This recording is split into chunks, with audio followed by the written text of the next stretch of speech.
Yo quisiera el día de hoy tomar un tiempo muy breve para poder recapitular, o mejor dicho, quizá repasar lo que hemos estado viendo a lo largo de la carta.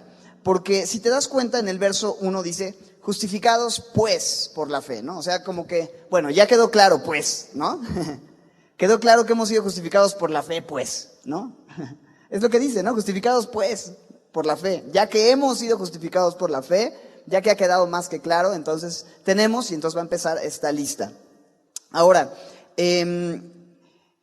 esta carta es gloriosa y quisiera dejar muy claro u observar de una forma detallada desde el capítulo 1 entonces, capítulo 1, 2, 3, 4, cómo es que llegamos a este pues, ¿no? A esta conclusión de, ok, somos justificados por la fe. ¿Alguien tiene duda respecto a que somos justificados por la fe? Bueno, creo que los que hemos estado estudiando Romanos no nos ha quedado duda.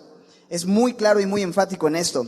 Pero vamos a orar y vamos a observar y a repasar desde el capítulo 1 para llegar entonces al 5, así como que habiendo resumido todo y entender por qué es que tenemos todas estas bendiciones, ¿ok?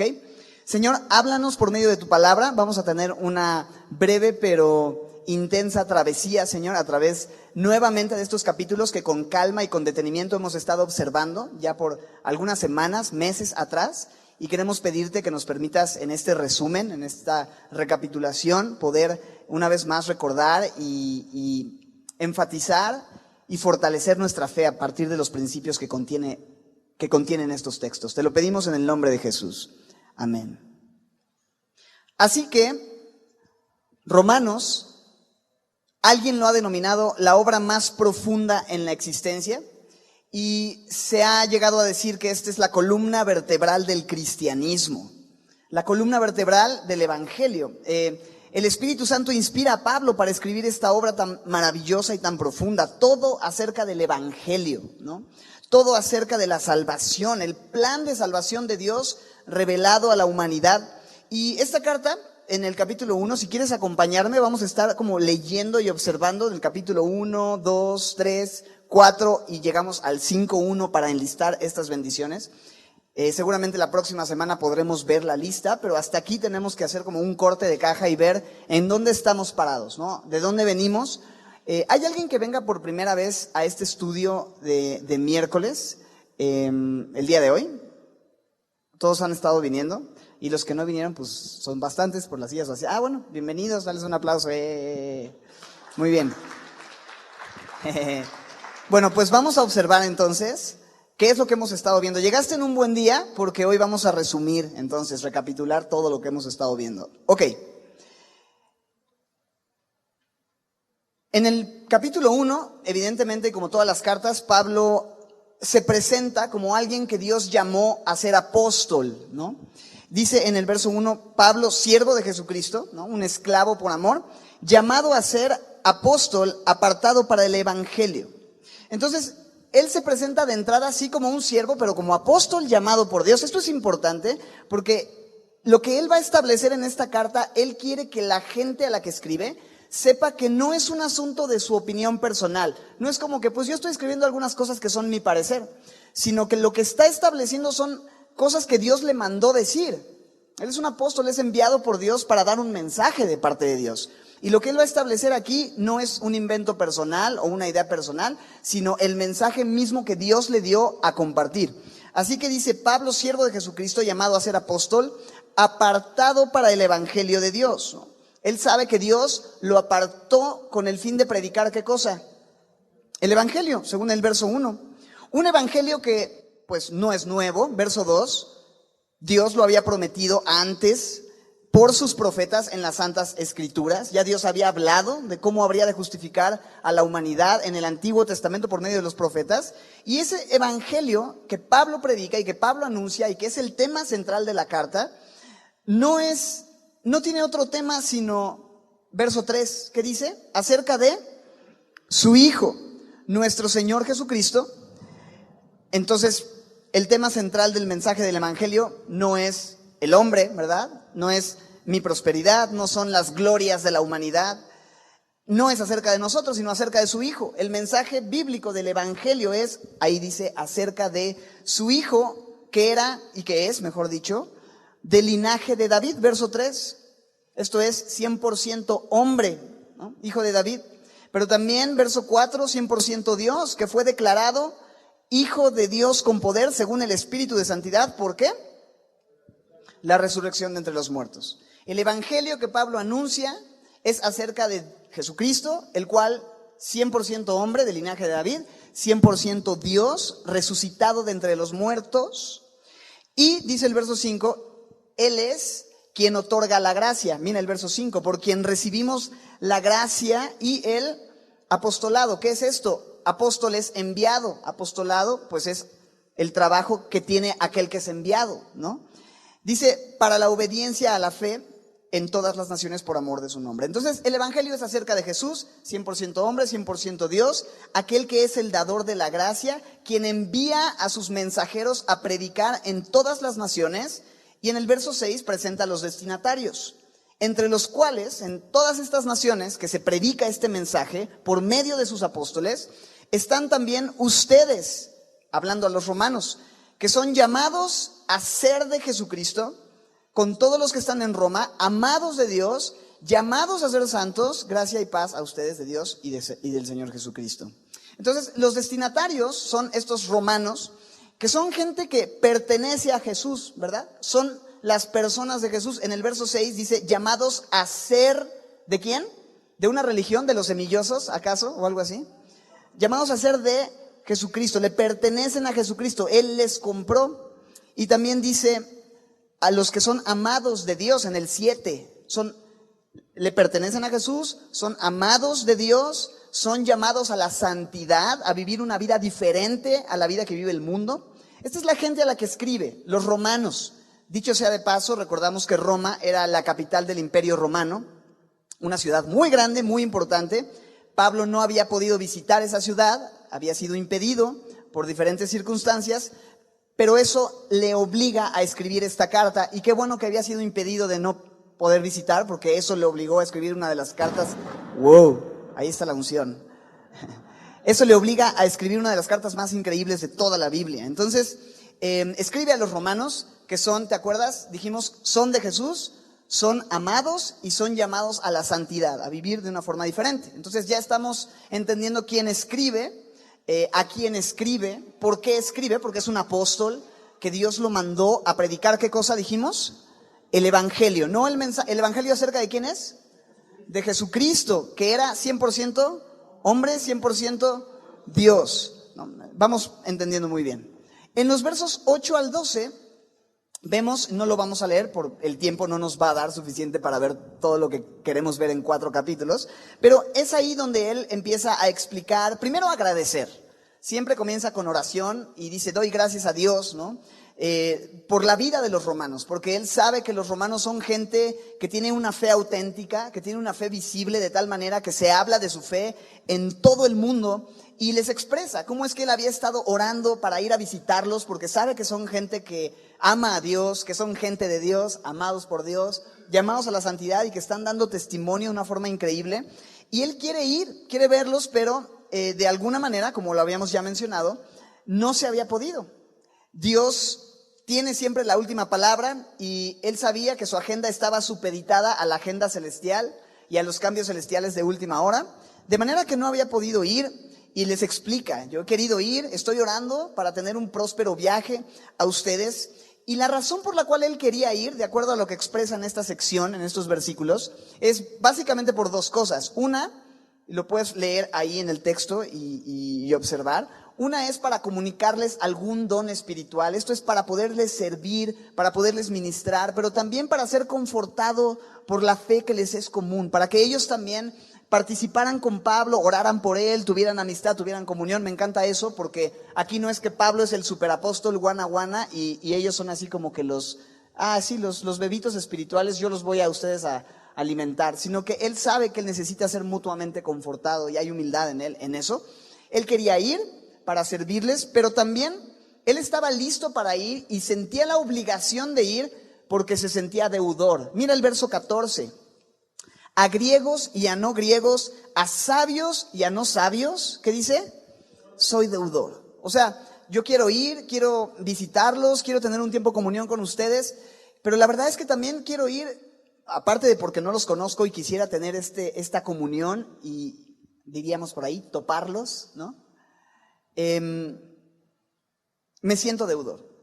El amor que he recibido, la gracia que he recibido, ¿te acuerdas, Pablo? Siendo un perseguidor de la iglesia, siendo blasfemo, atentando en contra de los hijos de Dios, persiguiendo el nombre de Cristo sin saber a quién estaba persiguiendo realmente, que era Cristo, cuando perseguía a su iglesia, y cómo el Señor se revela en el camino a Damasco y le abre los ojos dejándolo ciego un tiempo, y después él puede ver realmente las cosas con ojos espirituales, y él empieza a servir al Señor Jesús.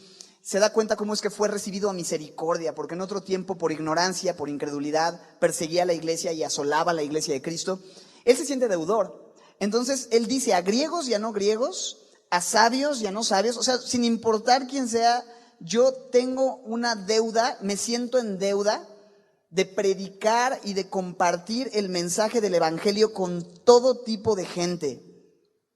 Y está listo para pagar esa deuda, no que podamos pagar el favor de Dios con nada de lo que hagamos, pero él se siente en deuda y él está buscando ser pues intencional en predicar, en que la fe no sea en vano, en que la gracia, mejor dicho, no sea en vano en su vida, sino predicar y servir. Ok. Eso es la razón por la que él quiere ir. Está listo para predicar en una de las ciudades más grandes del mundo antiguo, la ciudad más importante, el Imperio Romano. Y dice en el verso 15, así que, en cuanto a mí, listo estoy para anunciarles el evangelio también a ustedes que están en esta ciudad tan grande que es Roma. ¿Hasta ahí vamos bien? Esto es lo que vimos en la introducción de la carta, la presentación del autor, la presentación pues la razón por la que escribe, que quiero anunciar el evangelio, a quien le escribe, la ciudad donde se encontraban los receptores de la carta. Pero ya el tema central está en el verso 16. En el verso, a partir, mejor dicho, del verso 16, porque creo que es 16, 17 y 18, o mejor 16, 17, donde vemos el tema central que es esto, el evangelio de Dios, que trata con la justicia de Dios. ¿Okay? Este es el tema. Y vamos a ver, dice, porque no me avergüenzo del evangelio. Estoy listo para predicar y no me avergüenzo del evangelio. Ese es el centro del mensaje de Pablo, el evangelio. Porque ese evangelio es ¿qué? Poder de Dios para salvación a todo aquel que cree. Al judío primeramente y también al griego. O sea, yo estoy listo para anunciar a todos porque sé que el evangelio es para todos. Y es poder de Dios para salvación. Los romanos tienen sus legiones poderosas, pero no se comparan en nada. Tienen su gran coliseo, imponente. Sin embargo, el día de hoy, ¿cómo se llama el coliseo? Ruinas. Pero el evangelio, que es poder de Dios, sigue avanzando el reino de Dios y sigue teniendo poder para transformar vidas y edificar el reino de Dios. Así que él no tiene ningún filtro, no tiene pena, no tiene vergüenza. Él está listo para explicar, definir, profundizar y desglosar de una forma gloriosa el evangelio de Jesucristo. Estoy listo para anunciar el evangelio y eso es justamente lo que hace en la carta. Anunciar el evangelio de una forma desglosada, tan pro y tan fina y tan excelente. Y es lo que hemos estado viendo y vamos a recapitular, o mejor dicho, repasar el día de hoy. Mira cómo dice entonces en el verso 17 acerca de este evangelio, ¿no? Aquí viene entonces el tema. Verso clave de la carta, el verso 17. Del 1:17 es ahí donde se establece qué onda con el evangelio, qué onda con el mensaje de la carta. Porque en el evangelio, ¿qué dice? La justicia de Dios se revela por fe y para fe, como está escrito, mas el justo por la fe vivirá. Así que el apóstol Pablo establece que el evangelio revela algo. En el evangelio se revela algo. ¿Qué se revela? La justicia de Dios. La justicia de Dios. En otras palabras, ¿cómo es que Dios justifica a los hombres? No tanto es cómo es que Dios ajusticia, sino cómo Dios justifica a los hombres. En otras palabras más fáciles aún, ¿cómo puedo estar en una correcta relación con Dios? ¿Cómo el ser humano puede entrar en una correcta relación con Dios? La respuesta es muy sencilla. En el Evangelio, la justicia de Dios se nos revela cómo podemos ser justificados. Y esto es, ¿por qué? Por fe. El justo por la fe vivirá. Es la fe. La única manera en la que el hombre puede recibir la justicia de Dios es por la fe. Esa es la manera en la que Dios justifica a todo hombre. Eso ha quedado ya más que claro en estos primeros 4 capítulos, ¿cierto? Lo hemos estado observando con lujo de detalle. Pero me llama la atención que no solamente dice por fe, sino que dice para fe. Es decir, es por fe de inicio y es para fe. O sea, de principio a final es por fe. No es como que comienzas por fe, pero luego sigues por obras, ¿verdad? Es por fe y es para fe. Por fe y para fe. Ese evangelio en el que se nos revela cómo es que Dios nos pone en una correcta relación con Él es por fe, es para fe. Y va a empezar a desarrollar cuáles son los puntos centrales del evangelio, ¿no?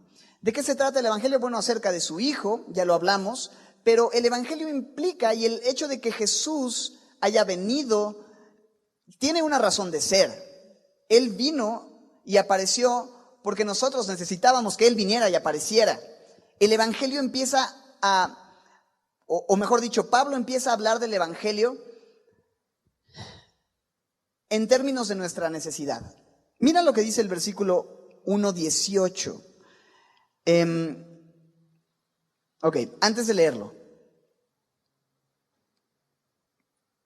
El primer aspecto del evangelio que Pablo presenta es la culpabilidad de los hombres. Quedó claro, ¿verdad? En el 1:18 y hasta el capítulo 3 va a presentar este primer aspecto que es la culpabilidad del hombre.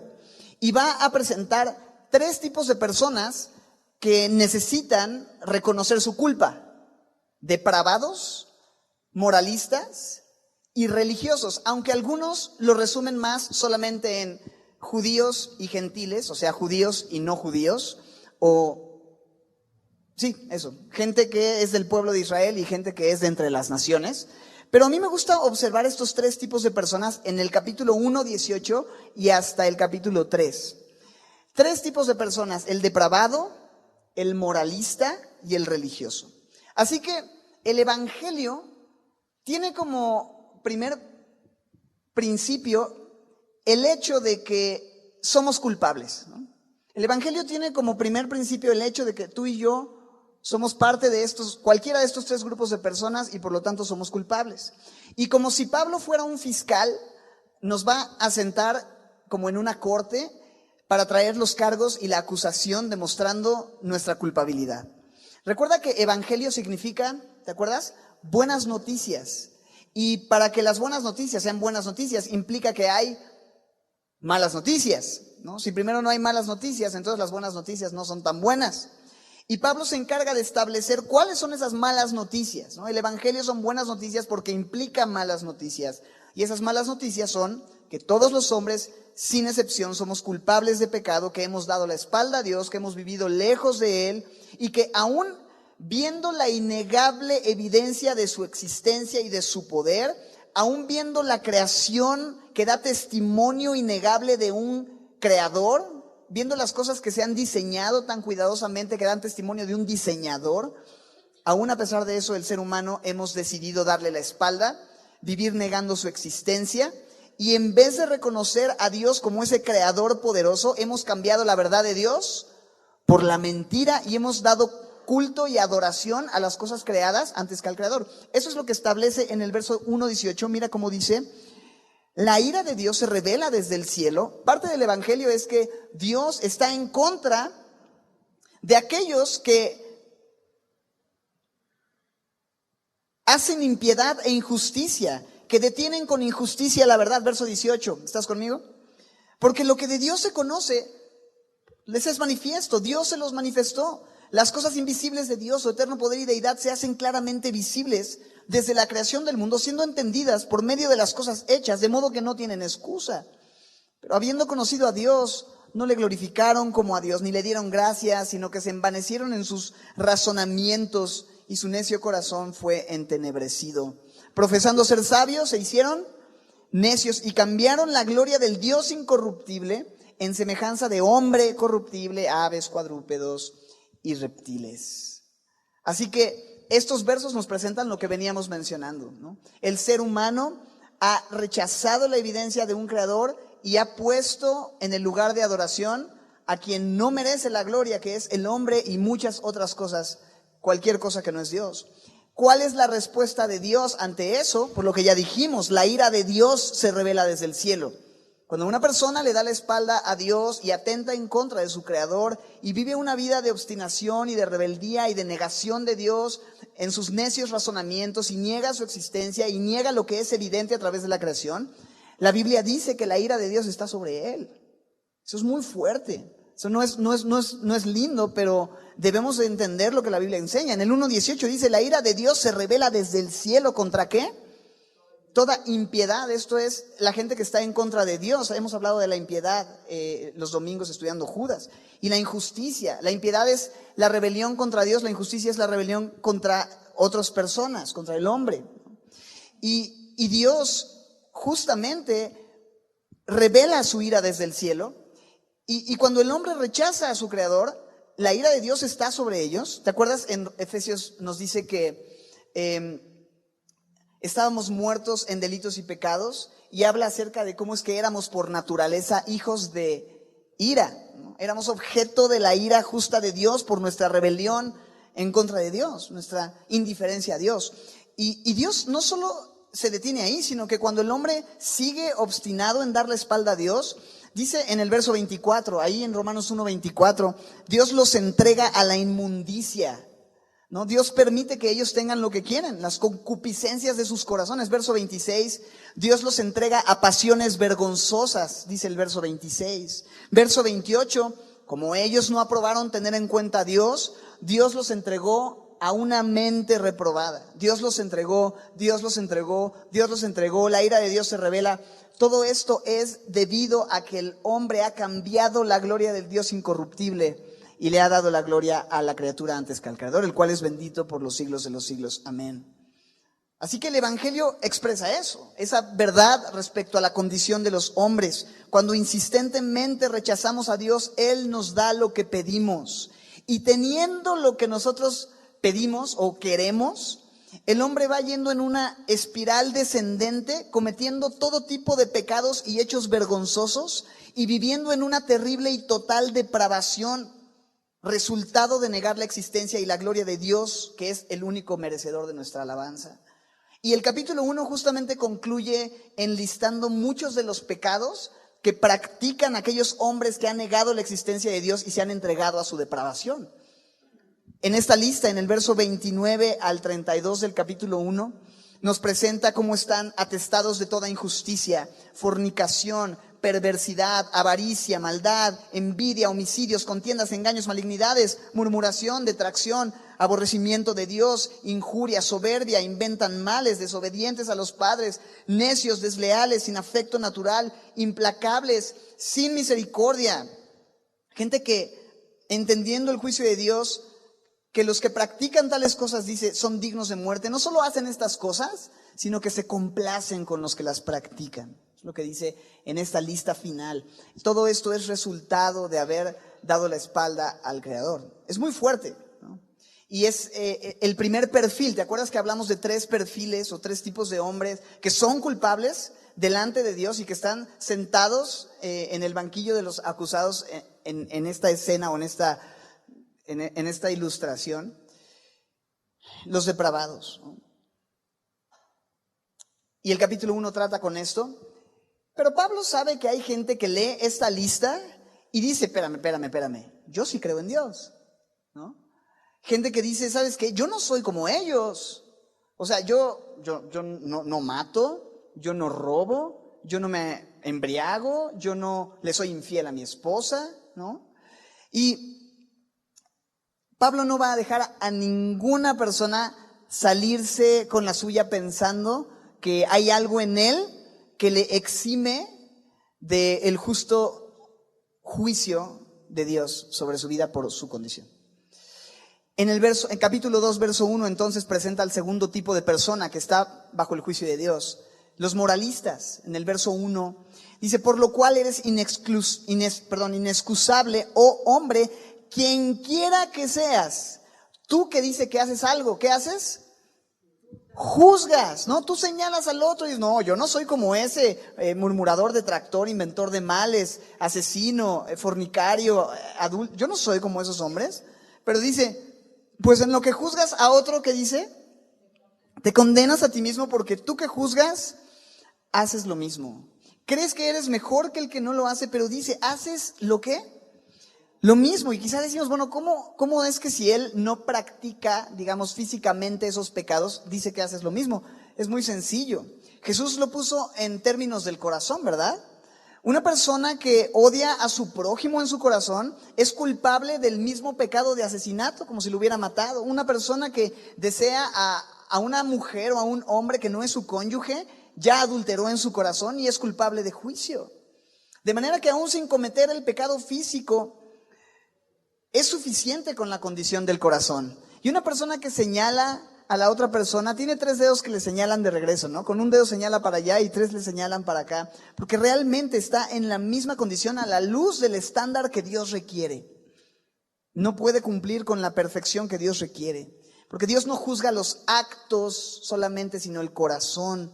Su juicio es según verdad, no según apariencias o no según lo que se ve, sino los hombres miran lo que se ve, pero Dios mira el corazón. Y dice justamente en el verso 2, el juicio de Dios contra los que practican tales cosas es según verdad.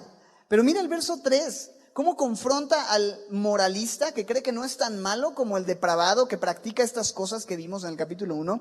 Y piensas esto, oh hombre, tú que juzgas a los que hacen esas cosas y haces lo mismo, ¿que tú escaparás del juicio de Dios? ¿Crees que tú sí la vas a librar? Es una advertencia muy, muy fuerte. ¿Crees que porque tú no practicas lo mismo no vas a ser juzgado? Pero déjame decirte algo, dice Pablo, tienes el corazón endurecido. Tu orgullo de pensar que eres superior a los que no practican tales cosas te ha dado un corazón duro.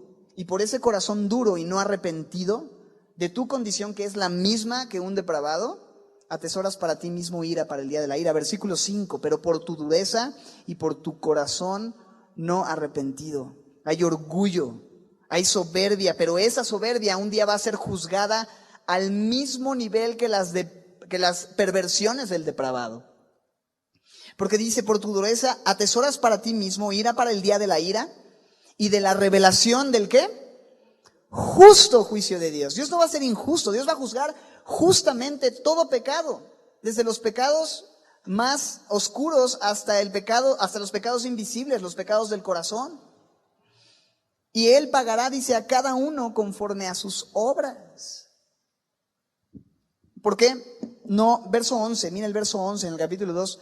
Porque no hay acepción de personas para con Dios. No importa si eres depravado, no importa si eres moralista, la Biblia dice que no hay acepción de personas para con Dios. Luego, a partir del versículo 12, Pablo empieza e introduce una palabra o un concepto que es la idea de la ley de Dios. Aquellos mandamientos que Dios dio revelando su carácter y revelando su perfección dadas al pueblo de Israel. Y hay gente que conoce la ley de Dios y hay gente que no conoce la ley de Dios. Este concepto lo introduce porque va a empezar a señalar a los religiosos, aquellos que conocen la palabra de Dios. No solamente tienen el testimonio en la creación, sino que tienen el testimonio en sus manos, porque Dios les dio su palabra, Dios les reveló su voluntad a través de las Escrituras. Entonces, viene este tercer grupo de personas que ya no solamente no hacen lo que los depravados hacen, sino que hacen cosas que los moralistas ni siquiera hacen. O sea, ellos están en otro, según ellos están en otro nivel. Yo hago lo que la ley me dice. Porque vamos a ver cómo es que Pablo realmente cuestiona si realmente están cumpliendo eso que Dios estableció. Perfectamente, porque la ley la tienes que cumplir perfectamente. De otra manera, si rompes un punto de la ley, rompes toda la ley. Pero entonces, la premisa es, hago lo que la ley me dice y de esa manera Dios se agrada de mí. Ese es el pensamiento de la religión. Suena bien y tiene sentido, pero mira, Pablo lo pone en el verso 13 de una forma muy clara. Pero no son los oidores de la ley los justos ante Dios, sino los ¿qué? Hacedores de la ley los que serán justificados. Entonces la pregunta es, ¿realmente estos hombres son hacedores de la ley? ¿Realmente los religiosos que conocen la ley de Dios, a quienes les fue dada la palabra de Dios, la están o la estamos cumpliendo? Porque creo que en esta categoría de religiosos podríamos entrar muchos semillosos, ¿no es así? Mira lo que dice el verso 17, ahí en el capítulo 2, dirigiéndose al religioso. He aquí tú tienes el sobrenombre de semilloso, de judío, ¿no? Y te apoyas en la ley, estudio verso a verso, ¿no? Y te glorías en Dios y conoces su voluntad. Instruido por la palabra, apruebas lo mejor, confías en que eres guía de los ciegos, luz de los que están en tinieblas, instructor de los indoctos, maestro de los más inmaduros, que tienes en la ley la forma de la ciencia y la verdad. Ok. Te jactas de todo esto, presumes de todo esto. Te voy a hacer algunas preguntas, dice Pablo. Tú pues, que enseñas a otro, ¿no te enseñas a ti mismo? Tú que predicas que no se ha de hurtar, ¿hurtas? Tú que dices que no se ha de adulterar, como la ley lo manda, ¿adulteras? Tú que abominas de ídolos, ¿cometes sacrilegio? Tú que te jactas de la ley, con infracción de la misma, de la ley, deshonras a Dios. ¿Y cuál crees que sea la respuesta? Pues sí, eso es lo que hace. Todo hombre es absolutamente incapaz de poder cumplir perfectamente porque nuestro corazón es el problema. Y nuestro corazón no puede honrar a Dios, no puede obedecer a Dios porque somos pecadores por naturaleza, somos incapaces. Pero los religiosos esconden su condición, los religiosos aparentan que cumplen la ley, aparentan que son buenas personas, pero en realidad, en su corazón hay pecado, en su corazón hay mentira, en su corazón hay odio, en su corazón hay rencor. Externamente aparentan una vida de piedad, pero en realidad en lo profundo del corazón donde Dios mira, es evidente que no están viviendo una vida que le agrada al Señor. No tienen una correcta relación con Dios, aunque aparentan que son súper espirituales, porque viven de esta manera. Entonces el argumento de Pablo contra los religiosos en capítulo 2 es, ok, o cumples la ley y la cumples bien y toda, o eres igual de culpable que el depravado y que el moralista. Entonces ya seas el más depravado, ya seas alguien moralmente bueno, entre comillas, porque realmente no hay ni uno bueno, o ya seas alguien religioso que confía en la religión, en las obras, en sus ritos, en sus actividades. Al final, mira cómo concluye su argumento de la culpabilidad en el 3:9. En el 3:9, ya pasando al capítulo 3, dice que pues somos nosotros mejores que ellos. Dice, en ninguna manera, pues ya hemos acusado, ¿qué dice? A judíos y a gentiles que, ¿cuántos? Todos están bajo pecado, no importa quién seas, no importa tu condición, no importa tu religión, todos somos culpables. Y Pablo quiere establecer eso de una forma contundente. Es más, mira los versos 10 al 14, al 18. Como está escrito, ¿qué dice? No hay justo ni aun uno, no hay quien entienda, no hay quien busque a Dios. Todos se desviaron. ¿Cuántos? Todos, a una se hicieron inútiles.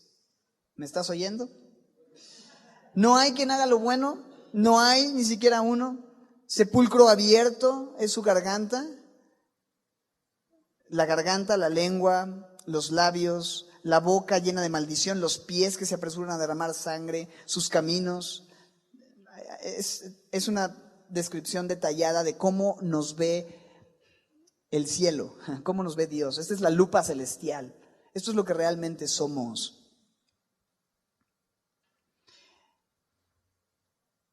Todos, no hay temor de Dios delante de nuestros ojos. No conocieron camino de paz. Y otra cosa que quedó establecida en estos primeros 3 capítulos es este concepto de la ley que como ya lo dijimos, solamente te puede justificar. La ley solamente te sirve para justificación, entre comillas, si la cumples perfectamente, ¿no? Porque si tú rompes un punto de la ley, ya no aplica. Ya es como si hubieras roto todos los demás principios de la ley. Y concluye entonces diciendo, verso 19, sabemos que todo lo que la ley dice, lo dice a los que están bajo la ley, para que toda boca se cierre y todo el mundo quede bajo el juicio de Dios. Y mira el verso 20, ya que por las obras de la ley, ¿qué dice? Ningún ser humano será justificado delante de él. La ley no puede salvarnos. Ninguna obra que tú y yo podamos hacer a partir de cumplir la ley o a partir de ser buenos con nuestro prójimo y ayudar a las personas, ninguna obra según la palabra de Dios puede justificarme delante de Dios. Porque la ley simplemente sirve para que conozcamos el pecado, dice el verso 20, porque por medio de la ley es el conocimiento del pecado. ¿Para qué sirve la ley entonces? Bueno, la ley me muestra mi condición. La ley es como la máquina de rayos X que expone la fractura. ¿Es la ley la que te fracturó? ¿Es la máquina de rayos X la que te fracturó el brazo? No, seguramente te la fracturaste porque confiaste en tus obras, ibas corriendo, jugando fútbol o algo y te caíste y te rompiste todo porque tuviste demasiada fe en ti, quizá. Y llegas al doctor, pone la máquina de rayos X y te dice, tienes el brazo roto. Y tú empiezas a patear la máquina, ¿no? Tonta máquina, ¿qué te pasa? Es como la máquina no tiene nada que ver, tú te rompiste el brazo. Y la máquina solo revela tu problema. La ley solamente revela que eres culpable, que has pecado delante de Dios. ¿Qué nos queda si todos somos culpables, si todos somos malos, depravados, moralistas, religiosos, si toda boca se cierra y queda bajo el justo juicio de Dios, si la ley ni ninguna obra puede salvarme, nada de lo que yo pueda hacer me puede hacer estar en una correcta relación con Dios? Aunque yo empezara a cumplir la ley perfectamente del día de hoy a que me muriera, eso no sirve porque ¿quién va a pagar por todo lo que ya hice? Hay una deuda pasada por todo lo que hice. Aparte que aunque tú te esfuerces a partir de hoy y digas, hoy voy a cambiar, como cantábamos el domingo, no vas a poder hacerlo porque estás incapacitado por tu condición humana. No vas a poder. Oh, ¿y ahora? ¿No? ¿Quién podrá ayudarnos? ¿Qué nos queda? Bueno, pues aquí viene la segunda parte del Evangelio. ¿Te acuerdas que dijimos que el primer aspecto del Evangelio es la culpabilidad universal o la culpabilidad del hombre? Seas, quien quiera que seas, eres culpable. ¿Pero qué crees? 3:21 viene la solución a esa culpa. Y es una de las transiciones más gloriosas en toda la Biblia, de un acorde menor y oscuro a un acorde mayor y brillante. En el verso 21 dice, pero... Los peros en la Biblia son increíbles, ¿no? Pero ahora, aparte de la ley, sabiendo que la ley no puede justificarnos, sabiendo que por más que nos esforcemos, no podemos pagar todo lo que debemos, aparte de la ley, se ha manifestado, ¿qué dice? La justicia de Dios, verso 22, la justicia de Dios, verso 22, la justicia de Dios por medio de la fe en Jesucristo para todos los que, ¿qué dice? Creen en Él. Porque no hay diferencia, ¿verdad? Por cuanto, ¿cuántos pecaron? Todos pecaron y están destituidos de la gloria de Dios. En otras palabras, es que los judíos se pueden salvar cumpliendo la ley y los gentiles, bueno, para los gentiles está Jesús, para los judíos está la ley. ¿Qué dice Pablo aquí? Todos hemos pecado, judíos, gentiles, ya nos puso a todos bajo la lupa, ya nos puso a todos como culpables. Todos estamos condenados, todos pecamos, todos estamos destituidos de la gloria de Dios. Y es por eso que podemos entonces ser, ¿qué dice verso 24? Ser justificados, ¿cómo? Gratuitamente, sin hacer nada. Por, ¿qué dice? Su gracia, mediante la redención que es en Cristo Jesús, a quien Dios puso como propiciación. Estos términos, redención, propiciación, justificación, son términos que describen una misma idea de diferente manera. El pago de un precio para rescatar y comprar una vida. Propiciación es el pago de un precio para apaciguar la ira de alguien, la ira de Dios en este caso. Jesús, por medio de su sangre, compró nuestras vidas. Fuimos comprados no con oro ni con plata, sino con precio de sangre. Él apaciguó la ira justa. ¿Te acuerdas la ira de Dios que se revela desde el cielo contra toda impiedad e injusticia? Bueno, esa ira puede ser apaciguada cuando alguien confía en lo que Cristo hizo. Y fue en la cruz del Calvario donde Él se hizo propicio a nosotros. y nos justifica, dice, con la mira de manifestar en este tiempo su justicia, a fin de que Él sea el justo y el que justifica ¿a quién? Versículo 26, perdón. Ahí está, al que es de la fe de Cristo Jesús, al que es de la fe de Jesús. Dios nos dio esa alternativa, la fe. Me encanta el verso 25, por la fe en su sangre. Eso significa que no es suficiente con creer en Diosito, ¿verdad? Es necesario creer en Jesucristo y su obra en la cruz del Calvario, donde derramó su sangre pagando el precio de nuestros pecados.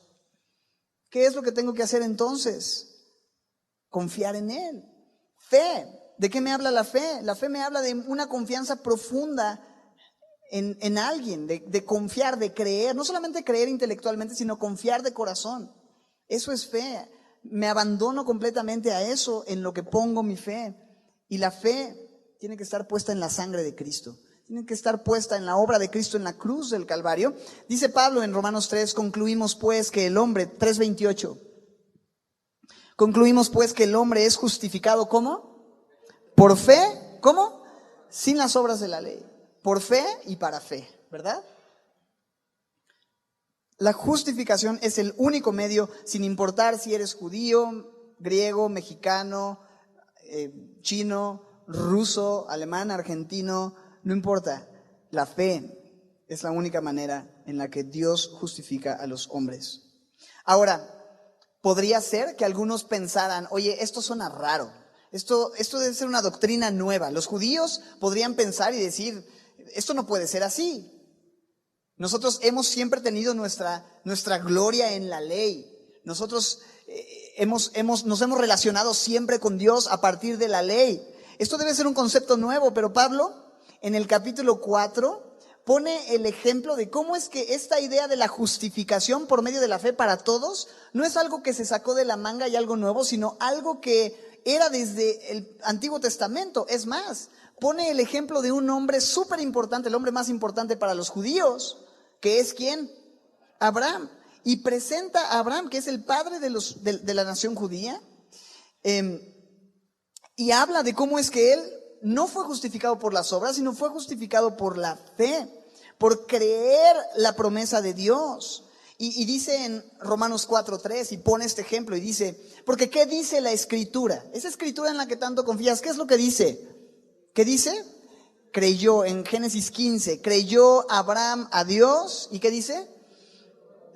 Y sus obras le fueron contadas por justicia, porque así le añadían los rabinos en ese tiempo. Creyó Abraham a Dios y sus obras le fueron contadas por justicia. Pero eso no es lo que dice el texto original. Simplemente dice, y le fue contado por justicia. ¿Qué le fue contado por justicia? El creer, la fe que él tuvo en Cristo, o mejor dicho, en la promesa de Dios acerca de su descendencia y acerca de que él tendría hijos siendo de mucha edad y sin haber tenido hijos, por lo que implicaba el que él iba a tener esa descendencia, que el Mesías iba a venir de esa simiente.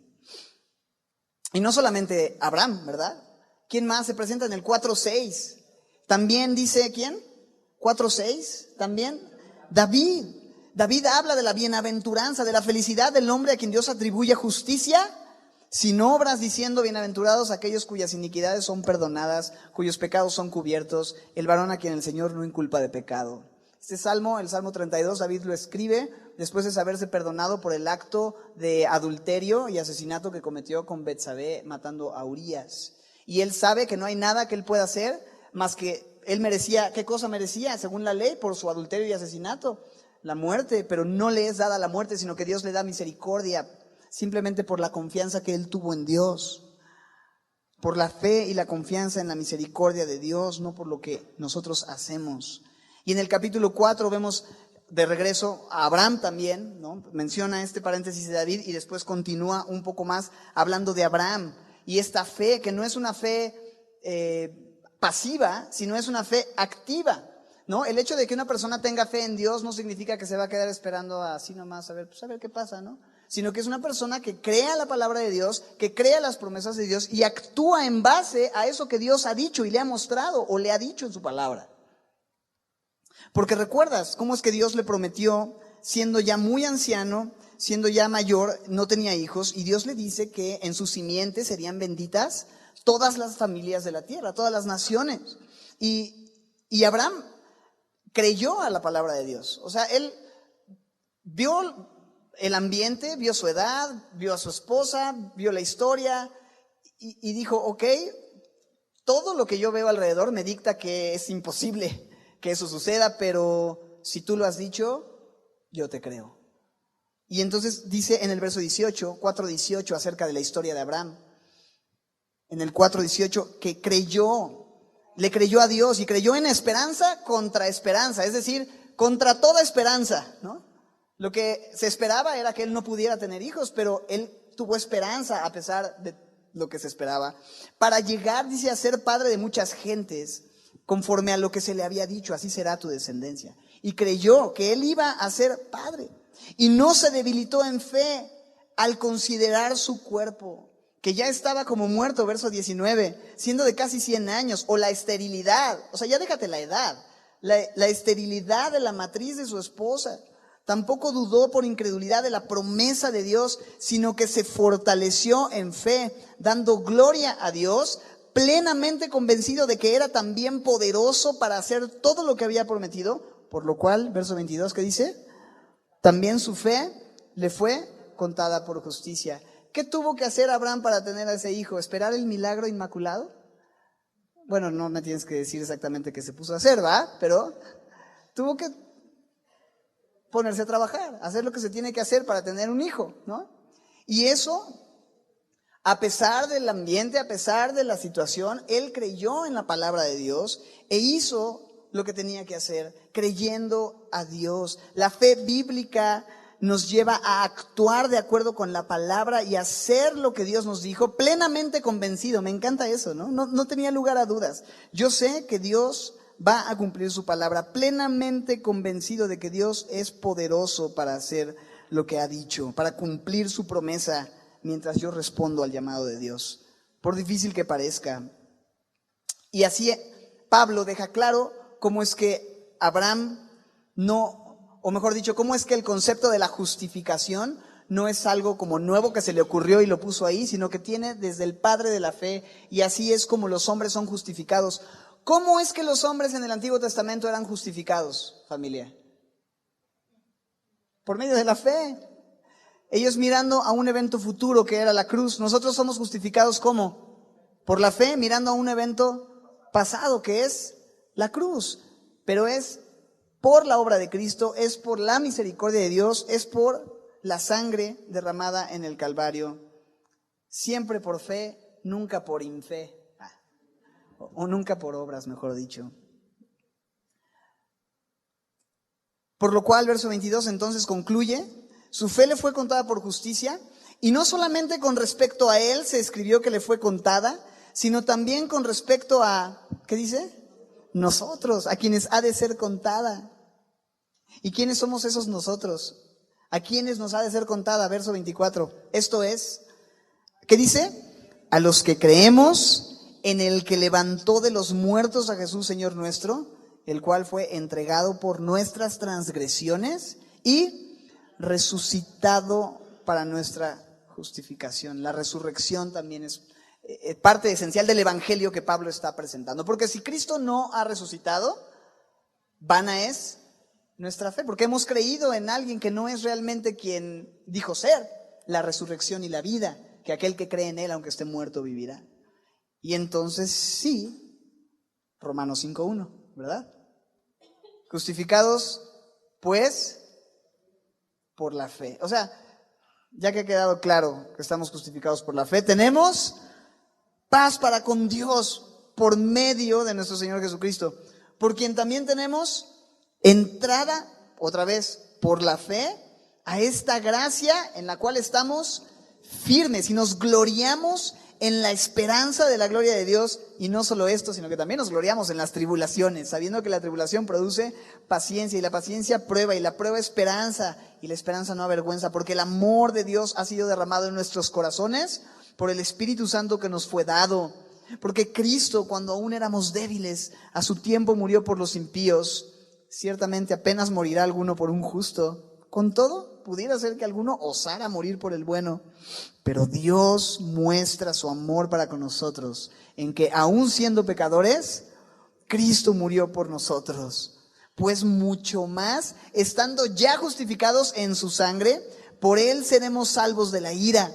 Porque si siendo enemigos fuimos reconciliados con Dios por la muerte de su Hijo, mucho más estando reconciliados seremos salvos por su vida. Y no solo esto, sino que también nos gloriamos en Dios por el Señor nuestro Jesucristo, por quien hemos recibido ahora la reconciliación. Y estos versos tienen muchísimo que meditar, que extraer, pero eso lo vamos a ver la próxima semana. Pero ha sido un buen resumen, creo yo, ¿no? Tener un panorama y una idea general de cómo llegamos hasta este punto, qué es lo que Dios nos ha estado hablando, de qué se trata la carta, quién escribe, a quién escribe, por qué le escribe, cuál es el tema central, de qué se trata el Evangelio, qué implica el Evangelio, para quién es el Evangelio, cómo el Evangelio y cómo la fe se ve en la vida de las personas y los beneficios maravillosos que la fe tiene para nosotros. En el capítulo 5 estaremos entonces revisándolo. Quiero terminar simplemente preguntándote o haciéndote una invitación, porque hoy tu fe puede ser así, contada por justicia. No importa si eres el depravado, el moralista, no importa en qué perfil te encuentras, en Jesús hay para todos una oportunidad de salvación, de justificación, de estar en una correcta relación con Él. Quizá tú piensas, pues es que mira, yo vengo a la iglesia y vengo a este lugar con una necesidad mucho más grande que saber que si los judíos y la ley, que si Abraham y que si Dios le dio una promesa a él. Pues a mí qué, bro, yo vivo en Atizapán, ¿no? O sea, y tengo un montón de broncas en mi chamba. Esto es muy importante. Esto es lo más importante. Todo parte de estar en una correcta relación con Dios. Y en estos capítulos, como hoy lo desglosamos y lo entendimos y lo repasamos, se explica de una forma muy clara y muy contundente cómo podemos estar en una correcta relación con Dios. ¿Cómo? Por la fe, depositando nuestra confianza en la obra de Cristo, en lo que Él hizo en la cruz del Calvario. Y cuando tú te entregas confiado a Cristo y tú le das tu vida a Él, y cuando tú recibes la justicia de Dios por la fe y tu pecado le es puesto a Él, su justicia te es imputada a ti, ahora Él te ve en su Hijo Jesús, ahora Él te ve justificado, ahora tienes una esperanza, ahora tienes vida, ahora eres salvo, ahora estás vivo. ¿Sabes qué? Cuando naces de nuevo, cuando tienes vida, cuando te sabes perdonado, cuando te sabes bendecido de esta manera, tu forma de ver tus problemas, tu forma de ver tu trabajo, tu forma de ver tus broncas, tu forma de ver todo cambia radicalmente.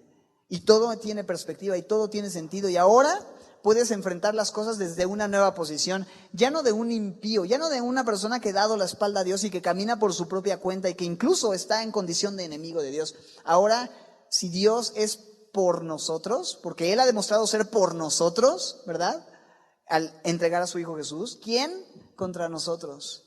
El que no escatimó a su propio Hijo, sino que lo entregó por todos nosotros. ¿Cómo no nos dará también todas las cosas que tú necesitas? La paz, la perspectiva, los recursos, el entendimiento, todo lo que tu alma necesita está en Él y Él ha prometido dártelo, pero primero tienes que asegurarte que eres un hijo de Dios. Primero tienes que asegurarte que has sido justificado. Primero tienes que asegurarte de tu salvación. Entonces la pregunta para asegurarte de tu salvación es, ¿le has echado suficientes ganas? Obvio no, ¿verdad? Esa no es la pregunta. La pregunta para asegurarte de tu salvación es, ¿has depositado tu fe y tu confianza en Cristo para salvación? ¿Lo has hecho? Y pregúntatelo sinceramente, ¿has depositado tu confianza? Yo me voy a hacer esa pregunta sincera. Raúl, ¿has depositado tu confianza en Cristo para salvación? La neta sí. La verdad es que sí. Y eso es lo que me hace estar tranquilo. Si fuera por mis obras, estoy perdido. Pero pregúntate, ¿le has entregado tu vida a Jesucristo? ¿Has creído en lo que Él hizo en la cruz del Calvario? Eres culpable. Seas súper malo, seas poco malo, ¿no? O seas, según tú, bueno. Has depositado tu confianza en Jesús, necesitas, quien quiera que seas, necesitas de un Salvador. Y hoy el Señor una vez más está abriendo la puerta y te está diciendo, hay justificación, hay perdón, hay gracia. Solo tienes que creer, solo tienes que confiar en Jesús. ¿Lo has hecho? Vamos a orar. Señor, gracias por permitirnos tener este resumen, este repaso, Señor, de estas verdades tan gloriosas, Señor, que tu palabra establece, que nos dejan muy claro tu plan, Señor. Han sido muchas semanas de observar muchas cosas y es difícil en una hora poder recapitularlo todo, pero el mensaje central es claro, es por fe, siempre es por fe y ha sido por fe de principio a fin. Y esa fe transforma vidas como lo hizo con Abraham. Esa fe es una fe que le da sentido a todo, Señor. Esa fe impacta todas las áreas de nuestra vida, porque una vez que somos hijos, una vez que nos reconocemos salvos o que nos vemos del otro lado, Señor, que nos vemos ya no como objetos de la ira, sino como receptores de tu amor, sabiéndonos amados, Señor, ahora entendemos las circunstancias presentes de una forma distinta completamente. Así que, Señor, permítenos hoy asegurarnos de esto, examinarnos a nosotros mismos si estamos en la fe, en esta fe que tiene que ver con confiar absolutamente en Cristo Jesús, en su sangre derramada por nosotros, y que eso, Señor, tenga un impacto práctico en todas las áreas de nuestra vida. Gracias por este tiempo, Señor, gracias por permitirnos tener este estudio. Permítenos terminar reconociéndote a ti, Señor, como nuestro Salvador, como nuestro Dios, como nuestro Rey y Señor. En Cristo Jesús. Amén.